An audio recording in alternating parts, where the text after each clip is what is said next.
Welcome back, dear friends, to our sanctuary of the hidden and the profound. Tonight, we step across the threshold of a new corridor. Our first 20 journeys are behind us, sealed in the archives of the mind. Now, we stand before a door made of dark, heavy oak. Imagine, if you will, walking into Vault 21. As the door creaks open, the warm floral air of our Persian garden fades away. Here, the air is crisp, cool, and smells of the Baltic Sea, a mix of salt, ancient pine forests, and the sweet, heavy scent of beeswax. In the center of the vault, resting on a velvet cushion of imperial blue, is a single, glowing object. It is a piece of amber, no larger than a bird's egg.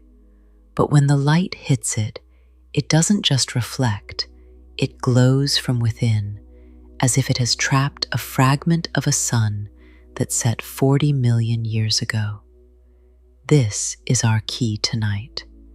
This is a fragment of the most beautiful room ever built by human hands, a room that was stolen by the shadows of war and has never been seen again.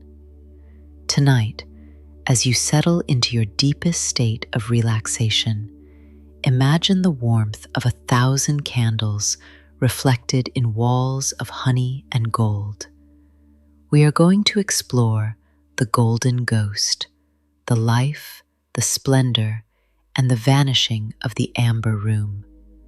Let us begin our meditation on the world's most famous lost masterpiece.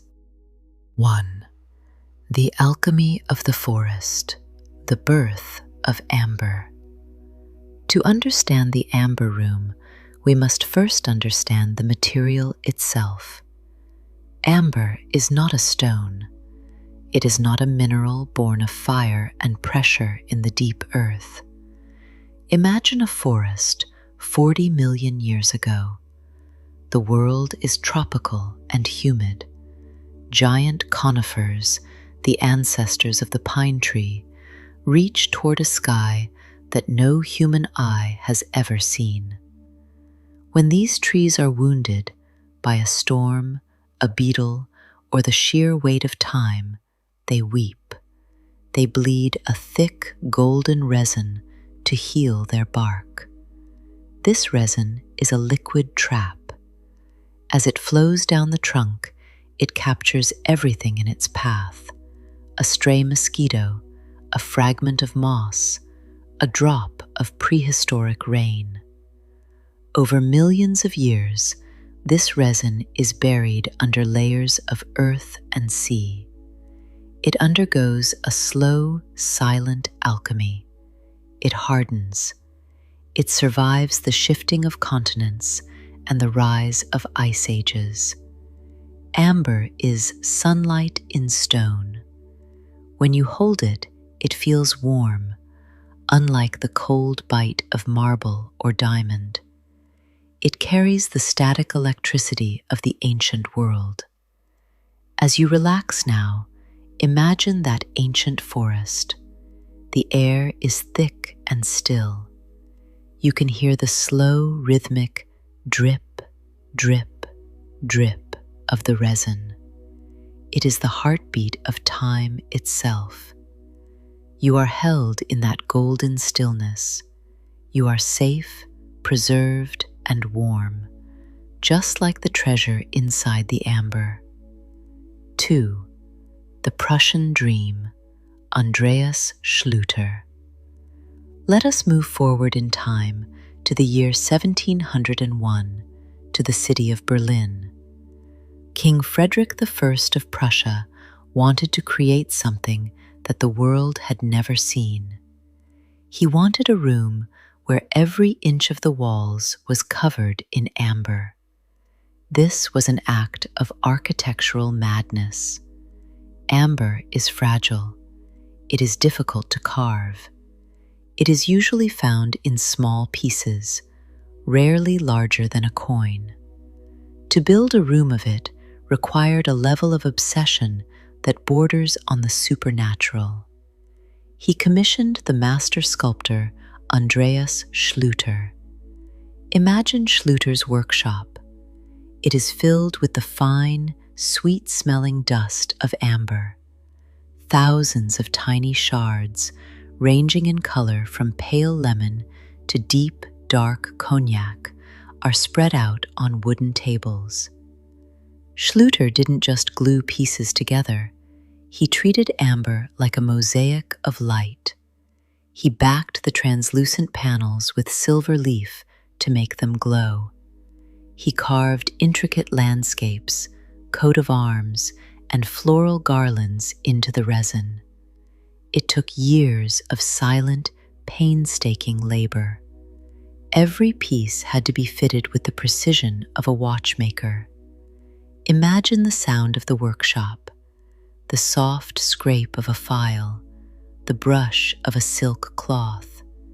There is no hurry here. There is only the pursuit of perfection. As you breathe in and out, feel that sense of deliberate patience. You don't need to finish anything tonight. You are simply watching the master work. The room is growing, piece by piece, glowing brighter with every hour. 3. The Gift of Empires, Peter the Great. In 1716, the Amber Room became a pawn in the great game of kings. Tsar Peter the Great of Russia visited Berlin. Peter was a giant of a man, obsessed with beauty, technology, and the sea. When he saw the amber panels in the Charlottenburg Palace, he was captivated. He had never seen light behave in such a way. The Prussian king, Frederick William I, saw an opportunity. He needed an alliance with Russia against the Swedes, and so he gave the Amber Room to Peter as a gift. Imagine the journey of the Golden Ghost. The panels were dismantled, packed into 18 massive crates, and loaded onto horse-drawn sleds. They traveled across the frozen plains of Eastern Europe, through the biting wind and the silent, snow-covered forests. It was a journey of 1,000 miles, the crates jolting softly over the ice. Think of that transit. The treasure is hidden away in the dark, protected by wood and straw, moving toward the east. As you relax, imagine yourself on that sled. The world outside is white and cold, but inside the crates, the amber is holding on to its warmth. You are moving toward a new home. You are protected. You are in transition. 4. Tsarskoye Selo, the Palace of Wonders. The room eventually found its true home in the Catherine Palace, just outside St. Petersburg, in a place called Tsarskoye Selo, the Tsar's village. But the room Peter received was too small for the massive Russian halls, and so the Russian Empress Elizabeth commissioned an even grander vision. She added more amber. She added mirrors. She added gold leaf. Imagine walking into the completed room in the mid-18th century. The space is vast, over 500 square feet of solid amber. There are 24 massive mirrors that stretch from the floor to the ceiling. Between the mirrors are the amber panels, carved with the faces of Roman emperors and scenes of the 5 senses. When the sun set over the Russian steppe and the servants lit the 500 candles in the room, the effect was sublime. The light didn't just illuminate the room, it bounced between the mirrors and the silver-backed amber, creating a golden fog. The walls seemed to vanish. You weren't standing in a room, you were standing inside a sunset. The air smelled of the Baltic resin, warmed by the candle flames. It was a sensory overload of wealth and beauty. Imagine yourself standing in the center of that golden light. The floor beneath you is polished wood, as dark as honey. The ceiling is a cloud of white and gold. You are safe. You are surrounded by the most expensive light in the world. Feel that gold washing over you, warming your skin and quieting your mind. 5. The silent century, the room as a witness. For 200 years, the Amber Room sat in the Catherine Palace, a silent witness to the rise and fall of the Romanovs. It saw the quiet whispers of Catherine the Great. It felt the boots of Napoleonic soldiers clicking on the floors. It survived the Russian Revolution. It was meticulously maintained by a line of curators who loved the amber as if it were their own flesh. They knew that amber is a living thing. It breathes, and if the air is too dry or too damp, it will crack and cloud. The curators would spend their nights with soft cloths and oils, polishing the panels until they shone like liquid silk. Think of that stewardship. For 2 centuries, the room was a sanctuary of stability. While the world outside changed, while wars were fought and empires crumbled, the Amber Room remained. It was a constant. Let that sense of endurance enter your thoughts. Some things are so beautiful that they command the world to stand still. You are in that still place now. The candles are burning low. The room is quiet. The gold is soft. You are part of the long, unbroken history of the light. 6. The storm clouds, 1941. But in the summer of 1941, the silence was broken. The German army invaded the Soviet Union.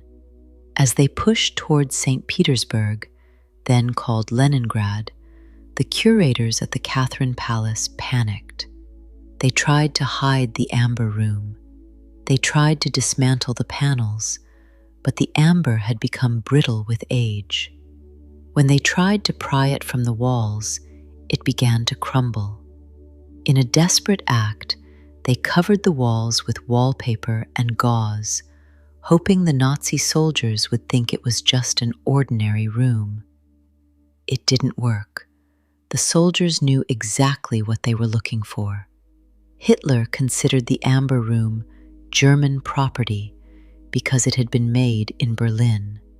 When the soldiers arrived at Tsarskoye Selo, they tore down the wallpaper. They spent 36 hours carefully dismantling the panels. Imagine the sound of the chisels, the clink, scrape, thud of the treasure being packed back into crates. The golden ghost was being taken back to the land of its birth. As you breathe, think of the transit once again. The room is moving through the chaos of war, hidden once more in the dark. But this time, it is moving toward a mystery that has no end. 7. The Last Stand, Königsberg. By the autumn of 1941, the Amber Room had arrived at its final known destination, the Baltic city of Königsberg. Imagine the castle at Königsberg. It was a massive, grim fortress of dark stone, a place that felt more like a prison than a palace. The amber panels were installed in a museum on the 3rd floor. For a few brief months, the public was allowed to see them. They stood there, glowing defiantly against the backdrop of a world that was tearing itself apart. The man in charge of the room was Dr. Alfred Roda. He was one of the world's leading experts on amber, a man who lived and breathed the resin. To him, the room wasn't political, it was biological. It was a masterpiece of the earth. But the war was closing in. In August of 1944, British bombers lit up the sky over Königsberg. The city became a furnace. Fires raged for days, melting the very asphalt on the streets. Rhoda claimed that he had dismantled the room and hidden the crates in the castle's deep, vaulted basements, spaces built of thick granite that had survived for centuries. Imagine Rhoda standing in those basements, the smell of smoke in the air, the distant thud of falling bombs vibrating through the floor. He is surrounded by crates, his hands shaking as he touches the wood. He is the guardian of a ghost. As you relax, think of that basement. It is cool, dark, and silent. Somewhere behind a wall of stone, the amber is waiting for a morning that may never come. 8. The fog of 1945. In April of 1945, the Red Army storming into Königsberg. The castle was reduced to a blackened shell. When the Soviet trophy brigades arrived to reclaim their treasure, they found nothing but ash and rubble. Dr. Rhoda and his wife were questioned, but their stories were vague. They died shortly after of typhus, taking the secret of the room to their graves. The search began in earnest.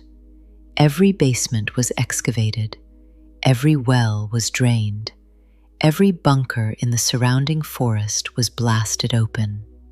But the amber room had vanished into the fog of war. This is where the room transitioned from a physical object into a legend. It became the Golden Ghost. People began to see it everywhere. It was reported in salt mines in Thuringia. It was rumored to be hidden in a sunken submarine at the bottom of the Baltic Sea. It was said to be in a secret bunker beneath the streets of Berlin. Think of that vanishing. In a world of digital tracking and satellite maps, there is something deeply unsettling and deeply beautiful about a treasure this large simply disappearing.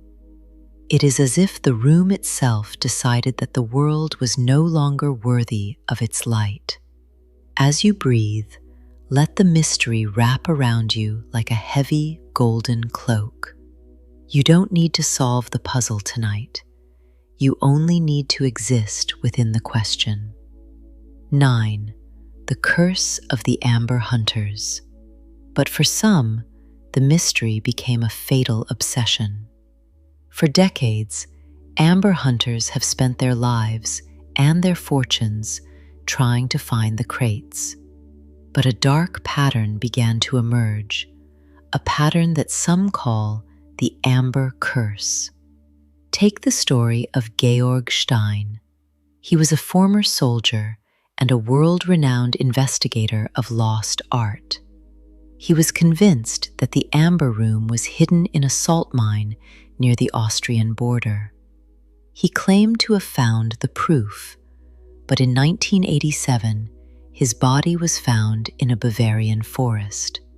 The circumstances were strange. His notes were missing. His voice was silenced. Then there was General Yuri Gusev, a high-ranking Russian intelligence officer who was leading a renewed search in the 1990s. He died in a mysterious car accident just as he was about to release a report on the room's location. Whether it is a curse or simply the dangerous nature of searching for stolen Nazi gold, the amber room has left a trail of broken lives in its wake. Imagine the weight of obsession, the way a single idea can grow like a vine, wrapping around a person's mind until they can see nothing else. Tonight, you are free of that weight. You are a visitor, not a hunter. You can see the light without being burned by the fire. 10. The sunken hoard, the Karlsruhe theory. One of the most compelling theories leads us to the bottom of the sea. In April of 1945, a German steamship called the Karlsruhe left Königsberg. It was part of Operation Hannibal, a massive evacuation of civilians and soldiers. But the Karlsruhe was carrying more than just people. It was carrying heavy, mysterious crates that were loaded under the cover of night. The ship was sunk by Soviet bombers just a few miles off the coast.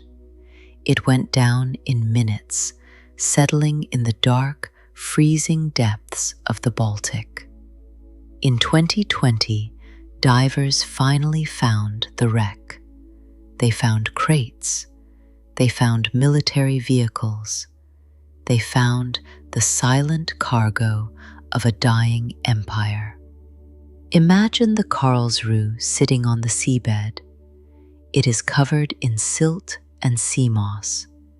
The water is pitch black and bone-chillingly cold.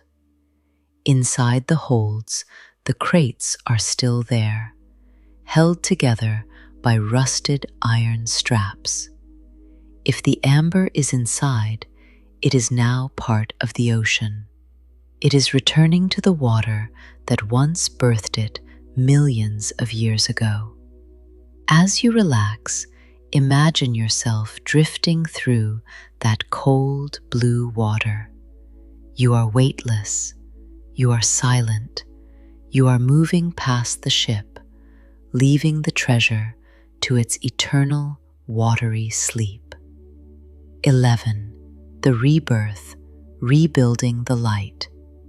But even if the original is gone, the spirit of the amber room refused to die. In 1979, the Soviet government made a monumental decision. They would rebuild the room from scratch. It was a project that would take 24 years, longer than it took to build the original. A new generation of master craftsmen had to relearn the lost art of amber carving. They had only black and white photographs and a single, tiny fragment of the original room to guide them. Imagine the workshop in St. Petersburg. The sound is the same as it was in the 18th century. The delicate scrape of the file, the rhythmic polishing of the resin. They sourced 6 tons of amber from the Baltic mines. They sorted it by shade, by clarity, by soul. When the room was finally inaugurated in 2003, the world gasped. The light was back. The golden ghost had been given a new body. Think of that resurrection. It teaches us that while things can be lost, the genius that created them is eternal. The hands change, but the vision remains. As you feel the safety of your own space, think of the new amber room. It is glowing right now in the silence of the Catherine Palace. It is a victory over the darkness. 12. The ghost in the vault. We return now to Vault 21 in our Museum of Secrets. The single piece of amber on the blue cushion is still glowing. Is it a piece of the original room, or is it a piece of the new one? Perhaps it doesn't matter. Amber is a time capsule. It is a piece of the prehistoric forest that survived the fire of a world war. It is a symbol of fragile strength. It reminds us that even the most beautiful things are temporary, and that is what makes them precious. As you prepare for sleep, imagine your own mind as a room made of amber. Every memory is a golden panel. Every dream is a reflection in a silver-backed mirror. The room is warm. It is quiet. The candles are being extinguished one by one, leaving only a soft, honey-colored glow. You don't need to worry about the hunters or the storms. You are the curator of your own light. The vault is secure. The mystery is at rest.